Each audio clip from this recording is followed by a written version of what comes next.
আজকে রান্না করব শর্টকাট আলু ডিম দিয়ে তেহারি আর রান্না করব হচ্ছে চিংড়ি মাছের মালাইকারি। প্রথমে আমি মালাইকারিটাই রান্না করব কারণ আমার চুলায় গ্যাস কম। প্রথমে আমি চিংড়ি এরকম রেডি করে নিয়েছি, ওয়াশ করে নিয়ে তারপর ব্লেন্ডারে দিয়ে তারপর এটাকে একদম ম্যাশড করে নিব।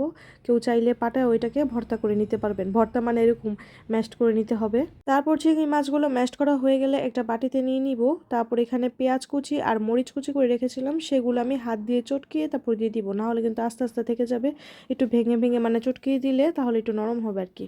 তারপর দিয়ে দিব একটু সামান্য লবণ, আর দিয়ে দিব সামান্য আদা বাটা, আর একটু বেশি পরিমাণে হচ্ছে রসুন বাটা। তারপর এখানে দিয়ে দিব কর্নফ্লাওয়ার, কারণ কর্নফ্লাওয়ারটা দিলে বাইন্ডিংয়ের কাজ করবে। তারপর এটাকে ভালো মতো মিক্স করে নিব। এটা দিয়েই আমরা চিংড়ি মাছের কোপ্তাগুলো বানাবো। তো মিক্স করা হয়ে গেলে এটাকে আমরা সাইড করে রেখে দিব। তারপর প্যানের মধ্যে তেল গরম করে নিব পরিমাণ মতো। এদিকে তেলটাও হালকা গরম হয়ে যাবে, আর এখানে আমি ব্লেন্ডারে সামান্য পেঁয়াজ বেটে নিয়েছি। যেখানে আমি চিংড়ি মাছ ব্লেন্ড করেছিলাম সেখানে আমি পেঁয়াজ বেটে নিয়েছি, মানে ব্লেন্ড করে নিয়েছি, তাই একটু পিঙ্কিশ কালার হয়ে আসছে। তারপর দিয়ে দিব আদা বাটা আর রসুন বাটা, আর দিয়ে দিব পরিমাণ মতো লবণ। এখানে আমি কাশ্মীরি যে মরিচের গুঁড়াটা আছে না, যেটা ঝাল হয় না কিন্তু কালার হয় খুব সুন্দর, সেইটা আমি ইউজ করব। আর হলুদটা আমি মিস্টেকলি দিয়ে ফেলেছি, হলুদটা না দিলেও চলবে। আর দিয়ে দিব সামান্য জিরা গুঁড়া, সামান্য ধনিয়া গুঁড়া দিয়ে মশলাটাকে একটু ভালো মতো কষিয়ে নিব। তেলগুলো এরকম উপরে ভেসে আসবে। তারপর আমি এখানে ব্লেন্ডার দিয়ে একটু পানি দিয়ে দিব, আর দিয়ে দিব হচ্ছে নারিকেলের দুধ। ঘরে নারিকেলের দুধ বানাতে পারলে সেটা দিবেন, আর না হলে এরকম ক্যান পাওয়া যায়। আমি শর্টকাটে এই ক্যানগুলো কিনে নিই যা রান্না করা করি। তো এই নারিকেলের দুধ দিয়ে তারপর হচ্ছে এই ঝোলটাকে বলক আনবো। বলক ছাড়া কিন্তু রান্না করা যাবে না। তারপর এখানে দিয়ে দিব কাঁচামরিচ ফেলে, তারপর দিয়ে দিব একটু সামান্য চিনি। তারপর এভাবে হাত দিয়ে গোল গোল করে এখানে যে আগে যে চিংড়ি মাছের বাটাটা ছিল না সেটা দিয়ে দিব। যতটুকু সম্ভব একটু আলাদা আলাদা করে দেওয়ার ট্রাই করবেন। তারপর এভাবে গোল গোল করে দেওয়ার পর ঢেকে দিবেন। তো ঢেকে দেওয়ার পর হচ্ছে কিছুক্ষণ পর যখন বলকের মধ্যে একটু সিদ্ধ হবে না, তখন হচ্ছে নেড়ে দিবেন। এর আগে কিন্তু নাড়া যাবে না, নাড়লে কিন্তু সব ভেঙে যাবে।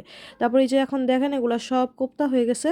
এখন হচ্ছে আমার রান্নাটাও সুন্দর হয়ে গেছে। আর এই কোপ্তা কারি দিয়ে খাওয়ার জন্য আমি শর্টকাটে রান্না করব ডিম আলু দিয়ে বিরিয়ানি। তো প্রথমে আমি ডিম আর আলুগুলোকে একটুখানি তেলের মধ্যে ব্রাউন করে ভেজে নিব। তারপর অন্য একটা পাত্রে পরিমাণ মতো তেল দিতে হবে। আপনি যতটুকু বিরিয়ানি রান্না করবেন সেই পরিমাণে আপনি তেল দিবেন। তারপর এটাতে দিয়ে দিলাম পেঁয়াজ কুচি, আর দিয়ে দিলাম গরম মশলা, গোটা যত মশলা ছিল সেই মশলাগুলো দিয়ে তারপর পেঁয়াজ আর মশলা একসাথে বেরেস্তা করে নিব। বেরেস্তা হয়ে গেলে মানে এরকম গোল্ডেন কালার হবে, বেশি কালো করা যাবে না। তারপর দিয়ে দিব বাটা মশলা, আদা আর রসুন বাটা দিয়ে এটাকে ভালো মতো পেঁয়াজের সাথে তেলের মধ্যে ভেজে নেব। তারপর এখানে আমি টক দইয়ের মধ্যে আমি একটু সামান্য টেস্টিং সল্ট দিয়েছি, আর দিয়েছি ধনিয়া গুঁড়া আর কাঁচামরিচ। এই ছিল আমার টোটাল মশলা। এগুলো দিয়ে ভালো মতো মশলাটাকে কষিয়ে নিব। নেওয়ার পর এই কষানো মশলার ভিতরে আমি ডিম আর আলু দিয়ে কিছুক্ষণ ঢেকে রেখে অল্প আছে কষিয়ে নিব। কষিয়ে নেওয়ার পরে এরকম তেল ভেসে আসবে। তারপর এরকম নাড়াচাড়া দিয়ে এটার মধ্যে আমি ধুয়ে রাখা যে পোলার চাল ছিল, পানি ছাড়া একদম শুকনো পোলার চাল, ওটা দিয়ে এই তেলের মধ্যে এই পোলার চালটাকেও সুন্দর করে ভেজে নিতে হবে। এই পোলার চালটা আপনি যত সুন্দর করে ভাজবেন আপনার পোলাওটা তত সুন্দর ঝরঝরা হবে। পুড়ে যেন না যায় তাই নাড়াচাড়ার উপরও থাকতে হবে। তারপর অন্য একটা পাত্রে আমি একটু পানি গরম করে নিয়েছিলাম, সেই গরম পানি পরিমাণ মতো এই পোলাওয়ের মধ্যে দিয়ে তারপর হচ্ছে নেড়ে চেড়ে আমি ঢেকে দিব। ঢেকে কিছুক্ষণের মধ্যে আমার এই পোলাওটা রান্না হয়ে গিয়েছে। আমার হয়ে গেল শর্টকাট ডিম তেহারি বা বিরিয়ানি, যেটাই বলেন না কেন। এটার আসল নাম আমি নিজেও জানি না। যেদিন আমার শর্টকাট রান্না থাকে ওদিন আমি এভাবে আর কি ডিম তেহারি বা বিরিয়ানি আর কি রান্না করে ফেলি। তো এই ছিল আজকের রান্না।